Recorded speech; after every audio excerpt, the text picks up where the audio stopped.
Então, vamos deixar claro aqui, waffles são mais do que apenas uma panqueca irregular. A inclusão do açúcar e da manteiga na massa e depois cozida na máquina de waffle significa que o exterior carameliza, dando aquela mistura perfeita de crocante e fofo. Claro, todos esses quadrados vão segurar uma verdadeira cornucópia de coberturas.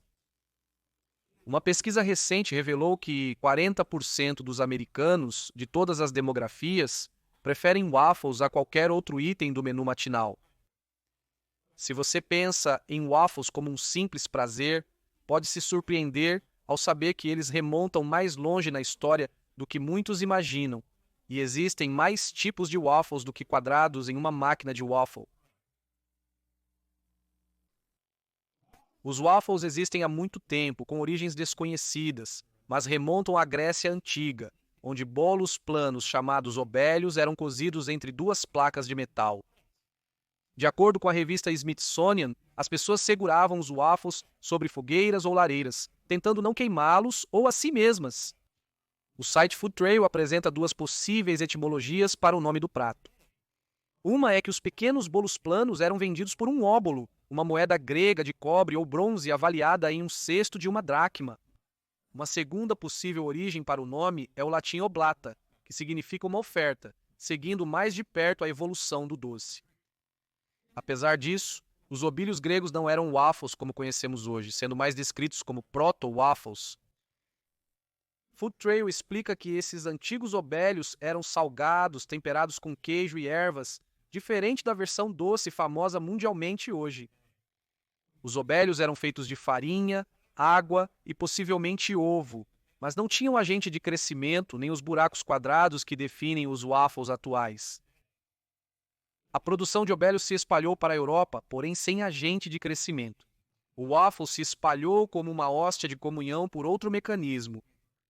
O site YouCatholic explica que durante os séculos IX e X, na Europa medieval, sobre uma fogueira aberta, uma mistura de bolo de farinha, água ou leite, e muitas vezes ovos, era cozida entre as duas placas de ferro do róstios ou dos ferros ubleus, o produto de ambos se tornando conhecido como hóstias. O primeiro tinha placas de ferro com imagens de Cristo e sua crucificação, enquanto o último retratava cenas bíblicas mais diversas e consideravelmente maiores. O produto era popular o suficiente que, como nota o YouCatholic, em 1270, uma guilda de oubliette foi formada. Segundo o site Tasting Table, no século XIII, eles eram um alimento comum em toda a Europa, apreciado por nobres e camponeses. El Catholic inclui uma receita de um livro parisiense de 1393. Bata ovos em uma tigela, tempere com sal e adicione vinho. Adicione um pouco de farinha e misture. Depois, preencha pouco a pouco 2 formas de cada vez, com a mesma quantidade de massa que um pedaço de queijo é grande. Feche a forma e asse dos 2 lados. Se a massa não desprender facilmente da forma, revista-a com um pano embebido em óleo ou gordura. O problema da massa grudar na forma ainda é vexatório atualmente. De acordo com o site culinário The Kitchen, durante a Idade Média e o Renascimento, as hóstias eram consumidas por todos os segmentos da sociedade, desde camponeses até reis, embora fossem frequentemente usadas nas cerimônias eucarísticas. Geralmente consumidas em eventos religiosos e festas de santos, elas eram vendidas por vendedores ambulantes chamados wafferers na Inglaterra e gaufriers na França, que se reuniam fora das igrejas. Segundo o site Tasting Table, as cruzadas foram um dos eventos mais significativos para a história do waffle. Os cruzados trouxeram especiarias do Oriente Médio como canela e gengibre. Segundo a Tasting Table, os cozinheiros começaram a temperar a massa de oubliette, superando a tradicional bolacha sem graça. Os designs dos ferros usados para cozinhar oubliettes podiam ser bem sofisticados. Segundo o Smithsonian, os designs históricos de ferros de wafer sugerem que, assim como hoje, eles podiam ser presenteados em casamentos ou personalizados com brasões, símbolos e imagens de animais. A transição dos designs sofisticados para o familiar design de grade ocorreu no século XV, provavelmente originada pelos wafers holandeses. A grade familiar foi evidenciada na arte do século XVI. Esse padrão deu nome aos waffles. A A etimologia das palavras wafer e waffle provavelmente vem do médio holandês ou médio-baixo alemão Waffel, que significa favo de mel. Contudo, esses ainda diferem dos waffles atuais. Notavelmente, eles não tinham agentes de crescimento. Os agentes de crescimento utilizados nos waffles modernos, bicarbonato de sódio e fermento em pó, só surgiram no século XIX. O uso de agentes de crescimento provavelmente começou no século XVI, quando os waffles eram feitos com fermento de cervejeiro. A dificuldade em usar o fermento de cervejeiro, conhecido como barm, foi evidenciada em uma receita britânica do século XVIII, que requeria cobrir a massa e deixá-la próxima ao fogo por 2 horas antes de assá-la no ferro. A receita era rica, incluindo meio litro de creme, 1/4 de libra de manteiga, meio quilo de farinha e 3 ovos, além de uma colher de sopa de vinho fortificado. Apesar de geralmente associados aos holandeses e belgas, os waffles eram populares em toda a Europa. De acordo com o Food Trail, no século XVI, grande parte dos confeiteiros de Paris se concentrava na Rue de Oublié. Os aprendizes exibiam seus oubliés e outros bolos, dia e noite, gritando "Voilà le plaisir, madame", ou "Aqui está o prazer, senhoras", o que fez o oublié ser conhecido como plaisir. Essa tradição perdurou até o século XX. Os waffles eram populares entre os holandeses e foram encontrados pelos peregrinos durante seu tempo em Leiden. Segundo a revista Time, os waffles chegaram à América com os primeiros colonizadores. Os waffles chegaram aos Estados Unidos da América com os peregrinos e os provaram na Holanda a caminho de Massachusetts. Neste novo mundo, os waffles encontraram seu complemento natural quando os Algonquin ensinaram aos colonizadores europeus como colher e fazer xarope da seiva do bordo. Os waffles eram populares na América colonial. De acordo com o site Manuscript Cookbooks Survey, William Livingston, que se tornou o primeiro governador de Nova Jersey, participou de um jantar chamado Waffle Frolic em 1744. Thomas Jefferson se afeiçoou aos waffles quando era dos Estados Unidos da América. Uma lenda diz que um ministro na França trouxe a primeira máquina de waffle de cabo longo para os Estados Unidos da América. A Associação de Panificação Doméstica relata que, entre 1801 e 1803, Jefferson serviu ao seu secretário Meriwether Lewis um waffle fermentado com levedura. A fabricação de waffles tornou-se mais fácil no século XIX, quando químicos desenvolveram os primeiros fermentos em pó estáveis, uma mistura de bicarbonato de sódio e creme de tártaro que atuavam como agentes de fermentação mais simples de usar. Ainda assim, os waffles tinham um problema que existia desde os antigos gregos: os ferros. Segundo a revista Smithsonian, o problema era que as antigas máquinas de waffle eram difíceis de usar. Eram pesadas e volumosas, e o usuário frequentemente se queimava. Os cabos de madeira e os waffles tendiam a ficar chamuscados, pois não dava para verificar se estavam prontos.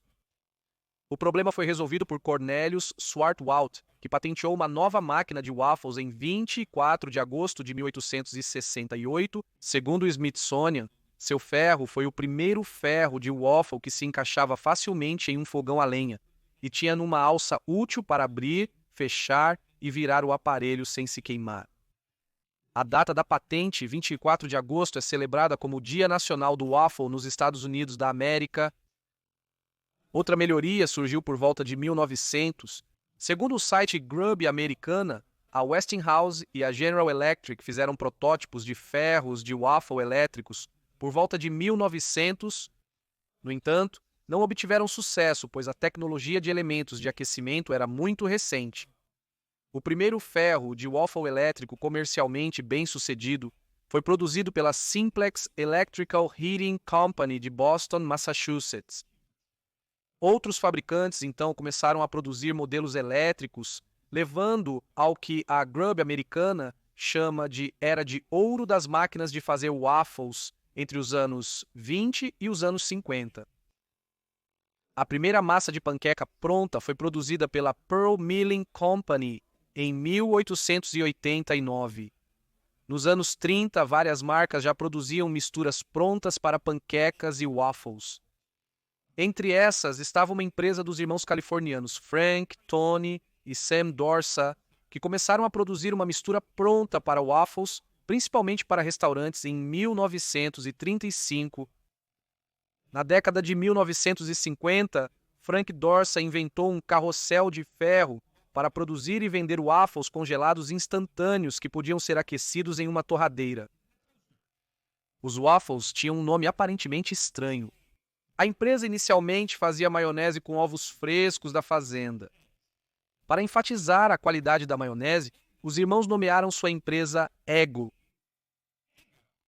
Isso mesmo, os waffles Eggo foram nomeados por causa da maionese. Solte a minha maionese. Os waffles congelados Eggo começaram a ser vendidos em supermercados em 1953. A marca foi vendida para a Kellogg's em 1970 e em 2023 a Kellogg's vendeu quase 860 milhões de dólares em waffles congelados. O waffle belga, com massa leve e quadrados maiores, foi popularizado na Feira Mundial de 1958 em Bruxelas, sendo particularmente apreciado pelos americanos. Os waffles foram ainda mais popularizados na Exposição do século XXI de Seattle em 1962 e na Feira Mundial de Nova York de 1964. Contudo, o termo waffle belga é um equívoco. Existem cerca de 25 variações regionais de waffles na Bélgica. A receita usada pelo belga Maurice Vermeersch na feira de 1964 era uma versão simplificada do waffle de Bruxelas, mas ele mudou o nome para Bélgica, porque os americanos não sabiam que Bruxelas é a capital da Bélgica. Uma peculiaridade na América é o prato que combina waffles e frango frito, parte típica da culinária soul food. Contudo, existe um motivo para combinar um item típico do café da manhã com um do jantar. O site 50 Kitchen explica que o prato foi criado no Wells Supper Club em Harlem, em relação ao surgimento da música jazz no renascimento de Harlem. 50 Kitchen explica: a história sempre diz que o prato foi projetado para ser servido entre o jantar e o café da manhã, nas primeiras horas, quando os músicos provavelmente terminaram seus sets. Um nativo de Harlem levou a receita para Los Angeles, quando ele se mudou para a costa oeste e popularizou o prato de frango frito com waffles na região. Falando de tradições americanas, todo americano provavelmente sabe o melhor lugar para comer waffles, seja de dia ou à noite. Basta procurar as grandes letras amarelas e pretas, Waffle House. De acordo com a página da Waffle House, a primeira unidade foi inaugurada em 1955 em Avondale Estates, Georgia, quando Joe Rogers Sr. e Tom Faulkner decidiram abrir um restaurante 24 horas para amigos e vizinhos, focado nas pessoas de ambos os lados do balcão. Esse restaurante, eles escrevem, mudaria o mundo. A revista Smithsonian notou que em 2019, a Waffle House vende aproximadamente 145 waffles a cada minuto de todos os dias. São 2.100 restaurantes em 25 estados. E a Smithsonian nota que há outra invenção importante que veio dos waffles.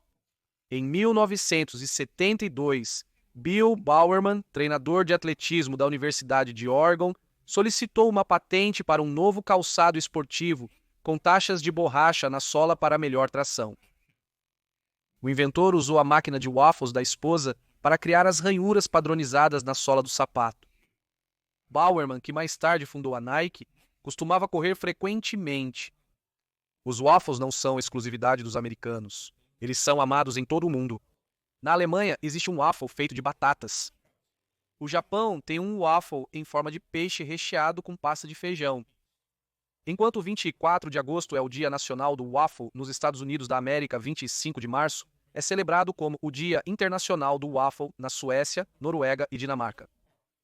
A Suécia come waffles desde o século XV, mas o dia 25 de março é celebrado por ser a data da festa da Anunciação no calendário católico. Celebra o momento em que o anjo Gabriel se revelou para a Virgem Maria. E na Suécia, esse dia de festa é chamado de Vorfrudagen, que soa muito semelhante a Vaffeldagen, que significa Dia do Waffle. E essa semelhança de som é a razão pela qual a festa agora é celebrada comendo waffles. Parece que você pode encontrar uma casa de waffles onde quer que vá no mundo. Espero que tenha gostado deste episódio de O Cara da História. Se gostou, curta, inscreva-se e compartilhe com seus amigos. E se você também acredita que a história merece ser lembrada, então você pode apoiar o Cara da História como membro no YouTube, apoiador em nossa comunidade e locais, ou como patrono no Patreon. Confira também nossa loja de mercadorias e reserve uma mensagem especial do Cara da História no caminho.